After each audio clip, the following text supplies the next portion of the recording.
নমস্কার শ্রোতৃবৃন্দ, আমি আপনাদের প্রিয় বন্ধু। আজ আমি আপনাদের এমন এক কাহিনী শোনাব যা হয়তো আপনাদের ভাবাবে, আপনাদের মনে প্রশ্ন জাগাবে। এই গল্পটি এক নাম প্রকাশে অনিচ্ছুক ফলোয়ার আমাকে পাঠিয়েছেন। তিনি চান এই গল্পটি যেন সকলের কাছে পৌঁছায়, কিন্তু তার পরিচয় যেন গোপন থাকে। আমি তার অনুরোধ রেখেছি। এই গল্পে যেমন থাকবে গভীর আবেগ, তেমনই থাকবে কিছু অনাকাঙ্ক্ষিত টানাপোড়েন। আর হ্যাঁ, যারা আমার ব্যক্তিগত ইমো নম্বরটি পেতে চান, তাদের পুরো গল্পটি খুব মনোযোগ দিয়ে শুনতে হবে। গল্পের কোনো এক ফাঁকে আমি সেই নম্বরটি দেব। শুরু করা যাক। আমাদের পরিবারটা আর ৫টা সাধারণ বাঙালি পরিবারের মতোই ছিল। বাবা, মা, আমি আর আমার ভাই। ছোটবেলা থেকেই আমরা একে অপরের ছায়াসঙ্গী। আমাদের গ্রাম ছিল শান্ত, স্নিগ্ধ। পাশের গ্রামেই থাকত ওদের বাড়ি। ছোটবেলায় খেলার মাঠে, পুকুর ঘাটে, স্কুলে সব জায়গায় আমরা একসাথে। আমার ভাই অরিত্র আমার চেয়ে ৪ বছরের বড়। সে সবসময় আমার খেয়াল রাখত, আমাকে আগলে রাখত। আমি ওকে দাদা বলেই ডাকতাম। আমাদের দুজনের মধ্যে যে ভালোবাসা ছিল, তা ছিল একেবারে অন্যরকম। ভাই বোনের সেই নিষ্পাপ পবিত্র বন্ধন। বাড়ির সবাই বলতো আমাদের দুজনের জুড়ি মেলা ভার। অরিত্র ছিল আমার সব, আমার আবদার, আমার বায়না সব ওর কাছেই। আর আমি ছিলাম ওর আদরের ছোট্ট বোন। সময় গড়িয়ে চলল, আমরা বড় হতে লাগলাম। গ্রামের সাধারণ স্কুল পেরিয়ে শহরে কলেজে ভর্তি হলাম। অরিত্র ইঞ্জিনিয়ারিং পড়তে গেল, আর আমি বাংলা সাহিত্য। হোস্টেলে থেকে পড়াশোনা করতাম। ছুটির দিনে বাড়ি ফিরলে অরিত্রের সাথে দেখা হতো। কিন্তু সেই ছোটবেলার সখ্যতা, সেই দিনের আলোয় কাটানো খুনছুটি সব যেন কেমন বদলে যাচ্ছিল। আমি যেন এক অজানা টান অনুভব করতাম ওর প্রতি। কিছুতেই বোঝাতে পারতাম না কেন এমন হয়। অরিত্র যেন কেমন নিজেকে গুটিয়ে নিত। ছুটির পর চলে যাওয়ার সময় ওর চোখে এক অদ্ভুত শূন্যতা দেখতে পেতাম, যা আমাকেও ব্যথিত করত।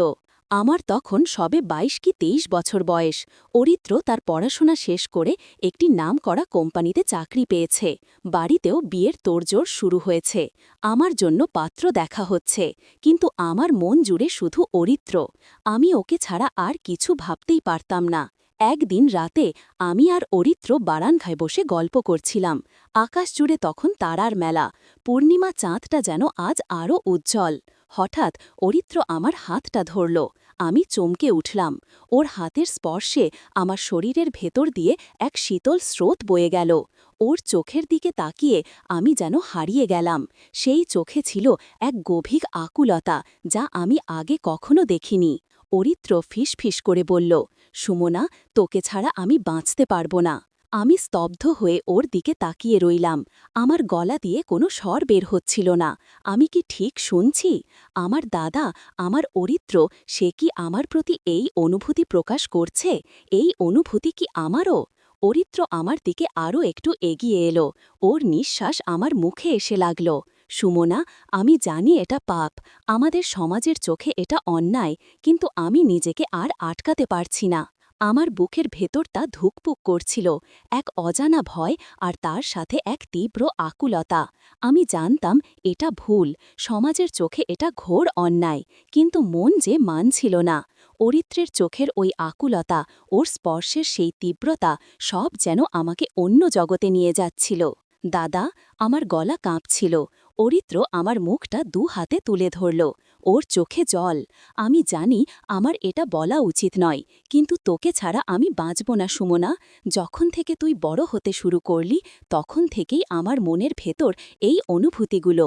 কথাটা শেষ না করেই ও আমার ঠোঁটের উপর নিজের ঠোঁট চেপে ধরল। আমি যেন পক্ষাঘাতগ্রস্ত হয়ে গেলাম। এই প্রথম আমি এক তীব্র, নিষিদ্ধ রোমান্সের স্বাদ পেলাম। ওর স্পর্শে আমার শরীর কাঁপছিল। যে ভয়টা এতদিন আমাকে আচ্ছন্ন করে রেখেছিল, তা যেন এক নিমেষে উধাও হয়ে গেল। এই মুহূর্তের জন্য যেন আমি অধীর আগ্রহে অপেক্ষা করছিলাম। সেই রাত ছিল আমাদের জীবনের এক নতুন অধ্যায়ের সূচনা। আমরা জানতাম এই পথ অত্যন্ত কঠিন, সমাজ আমাদের কোনোদিনও মেনে নেবে না, কিন্তু তবুও আমরা একে অপরের মধ্যে এক অন্যরকম আশ্রয় খুঁজে পেলাম। আমাদের ভালোবাসা ছিল রক্তের বাঁধনের ঊর্ধ্বে। দিনের আলোয় আমরা ভাই বোন, কিন্তু রাতের অন্ধকারে আমরা ছিলাম দুজন প্রেমিক। আমাদের দেখা হওয়াগুলো হয়ে উঠল একান্তই ব্যক্তিগত। কাজের অজুহাতে বা ছুটির দিনে বাড়িতে আসার অজুহাতে আমরা দেখা করতাম। অরিত্র যখনই বাড়ি আসত আমার হৃদস্পন্দন বেড়ে যেত। ওর চোখের দিকে তাকিয়েই আমি আমার সবটা উজাড় করে দিতে পারতাম। আমাদের স্পর্শগুলো হয়ে উঠল আরও গভীর, আরও নিষিদ্ধ। ওর উষ্ণ আলিঙ্গনে আমি যেন নিজের অস্তিত্ব খুঁজে পেতাম। ওর ঠোঁটের স্পর্শে আমার শরীর জুড়ে বয়ে যেত এক বিদ্যুতের শিহরণ। একদিন অরিত্র আমার হোস্টেলে এলো। আমাদের দেখা করার বেশি সুযোগ ছিল না। সব বন্ধুদের বুঝিয়ে বাইরে বেরিয়ে আমরা একটা ফাঁকা জায়গায় গিয়ে বসলাম। অরিত্র আমার হাতটা ধরে বলল, সুমনা, আমি তোমাকে বিয়ে করতে চাই। আমি অবাক হয়ে ওর দিকে তাকালাম। কিন্তু দাদা, এটা কিভাবে সম্ভব? আমাদের পরিবার, সমাজ? অরিত্র আমার দিকে এক দৃষ্টিতে তাকিয়ে রইল। আমি জানি এটা সহজ নয়, কিন্তু আমি তোমাকে ছাড়া বাঁচতে পারবো না। আমি সব বাধা পেরিয়ে তোমার কাছে আসতে চাই। আমার চোখে জল এসে গেল। অরিত্রের এই কথাগুলো আমার ভেতর এক নতুন আশার সঞ্চার করল, কিন্তু ভয়টাও যাচ্ছিল না। আমি জানতাম এই পথে কাঁটা অনেক। আমাদের গোপন প্রেম দিনের পর দিন বাড়তেই লাগল। রাতের অন্ধকারে যখন সবাই ঘুমিয়ে পড়ত, আমরা চুপি চুপি দেখা করতাম, এক নির্জন নদীর ধারে বা ঘন জঙ্গলের আড়ালে। আমাদের একে অপরের প্রতি আকর্ষণ ছিল চুম্বকের মতো। আমি ওকে স্পর্শ করার জন্য ছটপট করতাম, আর ও আমার সমস্ত অস্তিত্ব দিয়ে আমাকে আগলে রাখত। ওর চোখের তারায় আমি আমার ভবিষ্যৎ দেখতে পেতাম। ওর উষ্ণ নিঃশ্বাসে আমি শান্তি খুঁজে পেতাম। একদিন আমাদের বাড়িতে এক আত্মীয়ের বিয়ে ছিল। সেখানে অরিত্র এসেছিল। আমি খুব অস্বস্তিতে ছিলাম। পরিবারের সবাই আমাদের একসাথে দেখছিল, কিন্তু আমাদের ভেতরের ঝড় কেউ বুঝতে পারছিল না। বিয়ের অনুষ্ঠানে আমরা দুজন একসাথে ছবি তুলছিলাম। হঠাৎ অরিত্র আমার কানে ফিসফিস করে বলল, আজ রাতে আমাদের হোস্টেলের পেছনের বাগান, কেউ জানবে না। আমার বুকটা ধুকবুক করে উঠল। একটা অজানা উত্তেজনা আমাকে গ্রাস করল। আমি মাথা নেড়ে সাই দিলাম। সেই রাতে প্রায় 12টা নাগাদ আমি হোস্টেল থেকে বের হলাম। চারিদিক খুঁটখুঁটে অন্ধকার। চাঁদের আলোয় সবকিছু আবছা দেখা যাচ্ছে। পেছনের বাগানে পৌঁছে আমি অরিত্রকে দেখতে পেলাম। ও আমার জন্য অপেক্ষা করছিল। আমার দিকে এগিয়ে এসে ও আমাকে জড়িয়ে ধরল। ওর আলিঙ্গনে ছিল এক গভীর আবেগ, এক অব্যক্ত আকুলতা। সুমনা, অরিত্রের গলা কাঁপছিল। আমিও আর নিজেকে আটকাতে পারলাম না। ওর ঠোঁট খুঁজে নিলাম।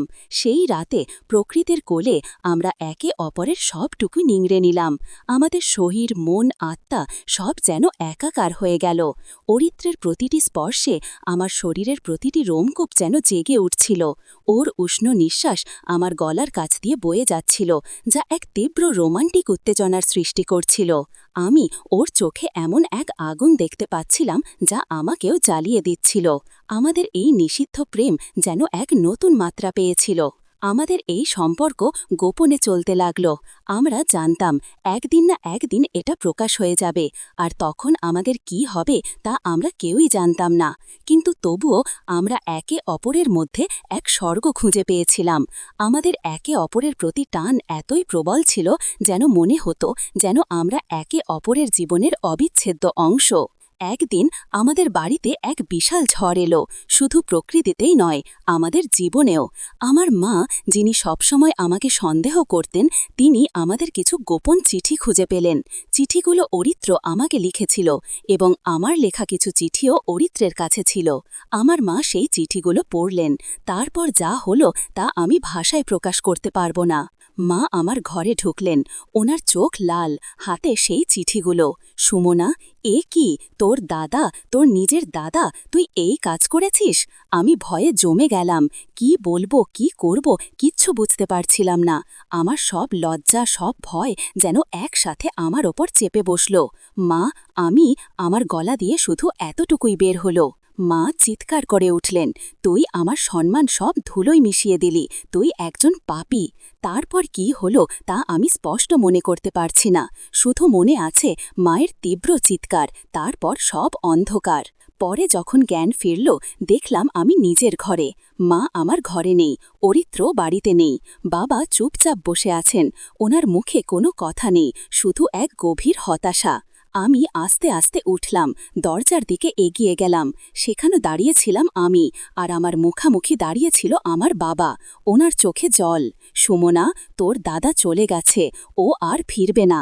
আমি যেন আকাশ থেকে পড়লাম। কোথায় গেছে, কেন গেছে? বাবা দীর্ঘশ্বাস ফেলে বললেন, ও চলে গেছে সুমনা, আর ফিরবে না। সে আর এই বাড়িতেও ফিরবে না। আমার বুকের ভেতরটা মোচড় দিয়ে উঠল। অরিত্র, আমার অরিত্র, সে কোথায় গেল, কেন গেল? আমি বাড়ির বাইরে দৌড়ে গেলাম। সবার কাছে অরিত্রের কথা জিজ্ঞেস করলাম, কিন্তু কেউ কিছু বলল না। শুধু সবাই আমাকে করুণ চোখে দেখতে লাগল। এর মধ্যে আমার কাছে একটি চিঠি এলো। চিঠিটা অরিত্রের। খামটা খুলতেই আমার হাত কাঁপতে লাগল। ওর সেই চেনা হাতের লেখা। আমি চিঠিটা পড়তে শুরু করলাম।